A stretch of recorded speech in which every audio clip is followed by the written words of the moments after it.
Hi, welcome to Module 2. For this module, we're going to talk about the literature from Europe. So we're going to cover three writers from three different countries. First one is William Shakespeare from England, and the second one is Dante Alighieri from Italy, and Victor Hugo from France. So William Shakespeare wrote during the English Renaissance period, and we're going to cover sonnets and drama. And for his sonnets, we're going to talk about Sonnet 116, which is the most popular sonnet aside from Sonnet 18. And we're also going to talk about Sonnet 130 because it creates a contrast in a way from Sonnet 116. So it's a good combination. And also for drama, we're going to cover Romeo and Juliet, which is the greatest love story of all time. And when it comes to Dante Alighieri, we're going to talk about his masterpiece called Divine Comedy, and it was written during the medieval period in Italy. And there are actually three parts in Divine Comedy, so we're only going to focus on Inferno because it's the most exciting part.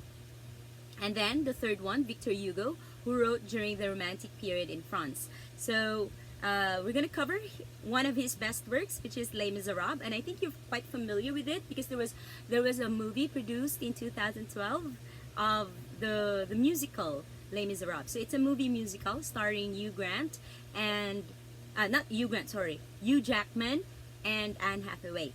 All right, so I think you're familiar also with some songs from Les Miserables. One of them is actually sung by Lea Salonga in the 10th anniversary, which is On My Own, right? On my own, pretending he is beside me. That's it, that's the song. You can watch video clips on YouTube, and it's actually considered by most critics as her, as her best performance, all right?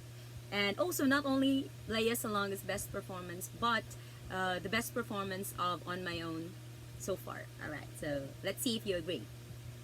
So anyway, I've already shared some materials, and I added some of them, like video clips and copies of the sonnets. And aside from the what's this? And aside from the folder module 2, I decided to separate the materials for each text, for each author, so that if you want to just focus on one author, you can easily sort them out. You can easily go to these materials.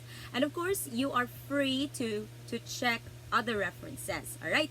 So here are the basic parts that we're going to study for every text that we're going to look into. So of course, we're going to look into the author's background and then the text. If it's a long text, we will look into the summary and then the excerpt. But if it's a short one, like a sonnet, because it's just a poem, we will look at the entire thing, all right? So that's the basic the basic guideline when studying a piece of literature. So in terms of assessment, we're going to have quizzes as well for this week, and then we will also have some drawings, so please be ready with your art materials. And of course, as I promised, we will have a short literary analysis. So you're going to write an essay, and I'm gonna tell you in advance that it's about Romeo and Juliet, so you're gonna write something about Romeo and Juliet. Okay, so for the links of the texts, especially the long texts, you're given the first page, which is the summary. So of course you can check the other parts based on the table of contents. You can just click the links or the labels. All right, so I'm excited to see you on Tuesday for the video conference. So for this one, because I'm going to give a literary analysis, I'm going to discuss Sonnet 116. I'm planning to invite all of you at the same time, so I don't need to repeat my discussion. All right, so let's hope that the internet connection will be good at that time, so that we will not have technical difficulties and everything would run smoothly. All right, so thank you so much for watching, and I'll see you at the video conference, as well as good luck for the activities this week. Cheerio!